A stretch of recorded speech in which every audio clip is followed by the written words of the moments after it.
আচ্ছা জানেন ম্যাডামের সাথে না ম্যাডামের বয়ফ্রেন্ডও আছে। মানে কিসব বলছিস তুই? পাগল হয়ে গেছিস নাকি? অভি, অভি তুমি এক কাজ করো, তুমি ওয়াশরুমের ভেতর লুকিয়ে যাও। আমি যতক্ষণ না বলবো ততক্ষণ কিন্তু বের হবে না। যাও না, তাড়াতাড়ি যাও। আমি সত্যি বলছি, ম্যাডাম আপনাকে ঠকাচ্ছে। ম্যাডামের অন্য কারোর সাথে সম্পর্ক আছে। তোমার তো মাথা ঠিক আছে তো? কিসব বলে যাচ্ছিস? আমি ঠিকই বলছি স্যার। আপনি যখন অফিস যান তখন ওই ছেলেটা রোজই বাড়িতে আসছে, আর ম্যাডাম সেই সময় আমাকে বাইরে পাঠিয়ে দেয়। দাঁড়ান। রাহুল, তুমি চলে এসছো? হ্যাঁ আমি চলে এসেছি। শ্রেয়া, কোথায় তোমার বয়ফ্রেন্ড? ডাকো ওকে। বয়ফ্রেন্ড? কিসব বলছো তুমি রাহুল? আমার কোনো বয়ফ্রেন্ড নেই। ও, তোমাকে গোপাল এসব বলেছে তাই না? তুমি ওর কথা শুনে আমাকে বিশ্বাস করছো? এক মিনিট, তুমি কি করে জানলে যেসব কথা আমাকে গোপাল বলেছে? তারপরে গোপাল যে কথাগুলো বলেছে সেগুলো সব সত্যি, তাই তো? রাহুল, কেন তুমি ওর কথা শুনছো? ও মিথ্যা কথা বলছে। আন্টি, তোমাদের সাহস কত বড়? স্যারের কাছে আমার নামে মিথ্যা কথা বলা? তোর এই কাজের জন্য কিন্তু তোকে আমি কাজ থেকে বার করে দিতে পারি, জানিস? আমাকে বলে কি বলবো আপনি? স্যার, ম্যাডাম মিথ্যা কথা বলছে। আপনি একবার ঘরের মধ্যে ভালো করে চেক করুন, দেখবেন ম্যাডামের বয়ফ্রেন্ড এখানে আসার মতো আছে।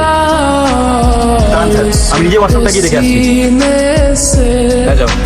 তাহলে কে সত্যি বলছে আর কে মিথ্যা বলছে সেটা সামনে চলে আসবে। আরে, আরে বলছো না ওখানে কেউ নেই। রাহুল, তুমি কি আমাকে বিশ্বাস করো না?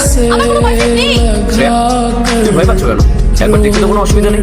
গোপাল, যাও এদিকে আয়। স্যার, এই দেখুন স্যার, আমি বলেছিলাম না ভিতরেই আছে। কি হলো শ্রেয়া?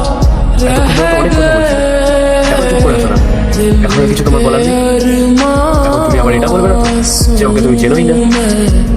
ছি শ্রেয়া, ছি! কি করে করলে তুমি এটা? আমি তোমাকে এত ভালোবাসতাম আর তারপরেও তুমি এটা করলে? আরে কিসের অভাব রেখেছিলাম আমি তোমার? যখন যেটা চেয়েছো তখন আমি তোমাকে সেটা দিয়েছি। কিসের অভাব রেখেছিলাম? এত কিছু করার পরেও তোমার সঙ্গে এরকম বিশ্বাসঘাতকতা করতে তোমার একটু লজ্জা করলো না? না, আর না। আমি আর এক মুহূর্ত তোমাকে এখানে দেখতে চাই না। বেরিয়ে যাও এখান থেকে। রাহুল, রাহুল তুমি কি বলছো এসব? তুমি এটা করতে পারো না? আমি তোমাকে ভালোবাসি। তুমি যদি আমাকে বাড়ি থেকে বার করে দাও,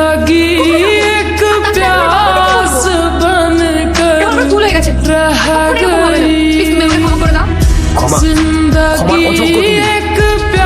যাবে না যাবে সেটা আমার দেখার কোনো দরকার নেই। আর তোমার তো boyfriend আছে। ও তো তোমাকে খুব ভালোবাসে, ও তোমাকে খুব ভালো লাগবে, তাই জন্য তুমি ওর সঙ্গে অ্যাফেয়ার চালাচ্ছিলে, তাই তো?